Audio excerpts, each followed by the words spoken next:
Hey, greetings, everybody. As you may or may not know, a facilities strategic plan for Hamilton Public Schools was just released at the end of January. Now, this is a plan that was years in the making, and there are many sensible recommendations. But there's a few unexpected surprises as well. The biggest surprise was the $30 million PreK project to be built at the Robinson location on Gropp Avenue. Now, this would be a centralized capacity of 350 students. And they're going to be 3- and 4-year-old PreK students. The architectural drawings and the funding has all been arranged. And next week, the school board is going to be asked for final approval, essentially, to begin building in September. And that's September of this year. So we're involved in a $30 million project that will determine how PreK is done in Hamilton, probably for the next 50 years or more. And we find ourselves moving ahead without time for informed consent from the taxpayers who are providing the money. Now, how did we get here so fast? And why the need for you to email the school board asking for a delay? I'm John Muka. I'm a lifetime Hamilton resident, and in the past 3 years, I've been paying a lot of attention to the Hamilton School Board. So let's just take a look at the proposed centralized PreK project that's up for approval next Wednesday, April the 30th. Now, we know in today's world, PreK availability is highly valued by most parents, and an expansion of Hamilton Public School capacity should probably be considered.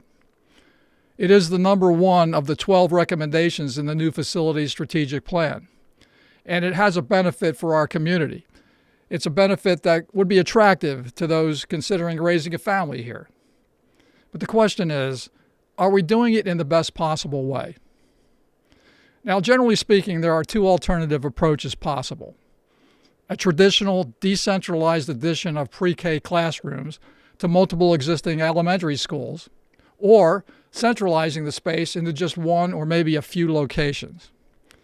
Now, the strategic plan recommends exploring funding for additional space using both possible approaches. However, when you get to the cost area, it references $12 million of funds already approved for one centralized PreK at Robinson. So how did we get here? Well, enter the state of New Jersey. Who is more eager to hand out tax money than the state? And even better, in this case, the state gets to hand out federal tax money that's allocated to them for distribution.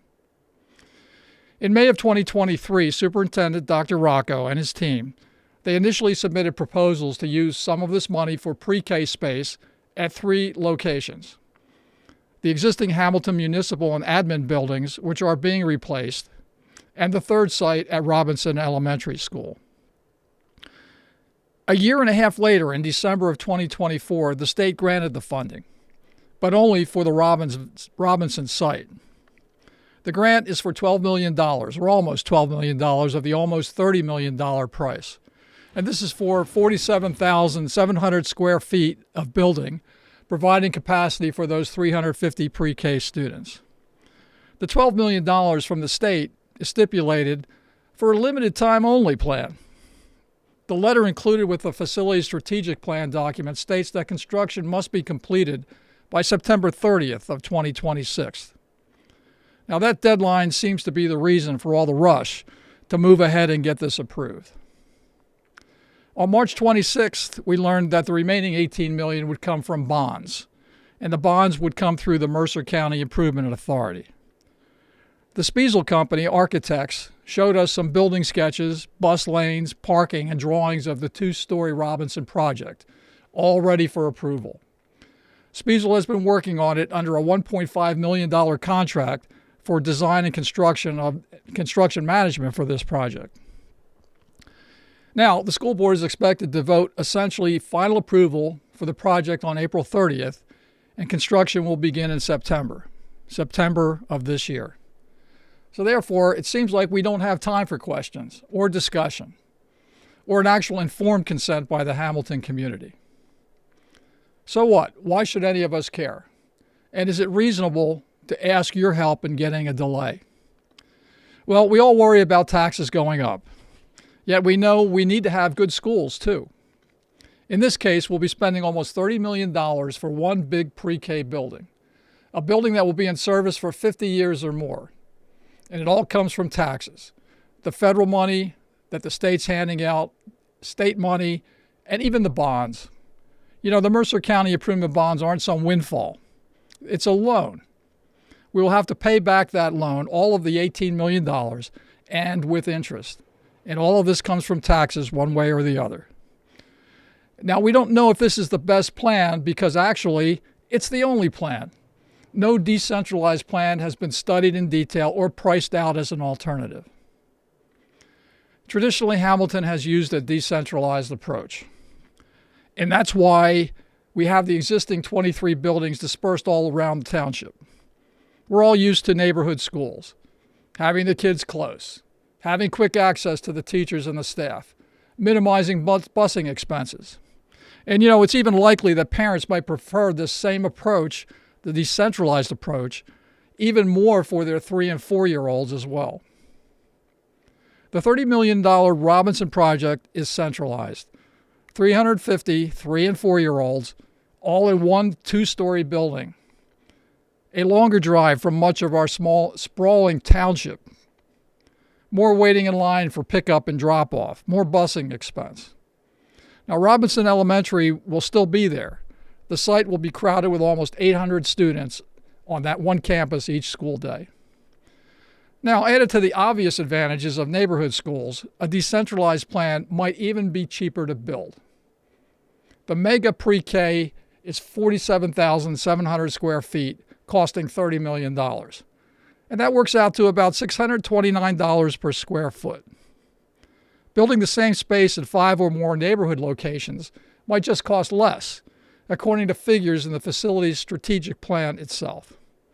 Other building projects in the plan are estimated between $429 and $506 per square foot. It seems generally it's more expensive to build a 2-story mega building instead of just 1-story additions to the schools.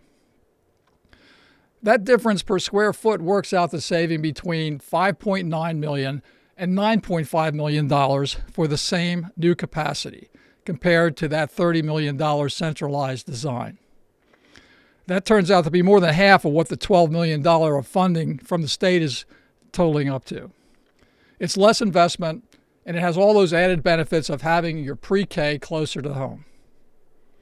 Dr. Rocco and his folks are doing their best to react to what the state decided after a year and a half of looking at the initial submissions. It's right to try and get funding from wherever it makes the most sense. But maybe rushing into doing the wrong thing with a $30 million project is not the best idea. The state deadline of September 30th, 2026 is the reason for rushing. But you know, in today's world, who knows? Unplanned supply chain issues could happen along the way that in themselves would risk missing that deadline. So right now we're asking for a delay, and that's why I'm asking you to help. We want a delay and no further approvals for the $30 million Robinson project until 2 essential things happen. First, we need a detailed traffic impact study to get that done and properly evaluate what's going to happen to the site.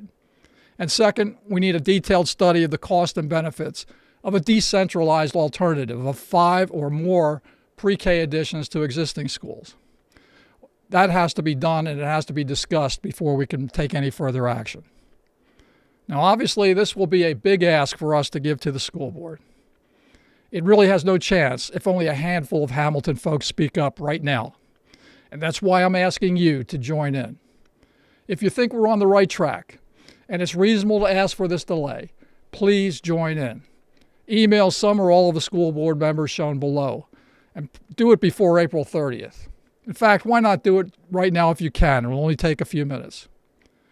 It will take us 5 votes against approving this project at the April 30th meeting to get this delay. Now, local school boards are based on 2 things: home rule and informed consent. So let's give the board a chance to do the right thing. Please consider getting your email out to them right now, if you can. We need to take greater responsibility for what's happening in our own schools. And stay tuned for further developments and possible Zoom meetings for some follow-up.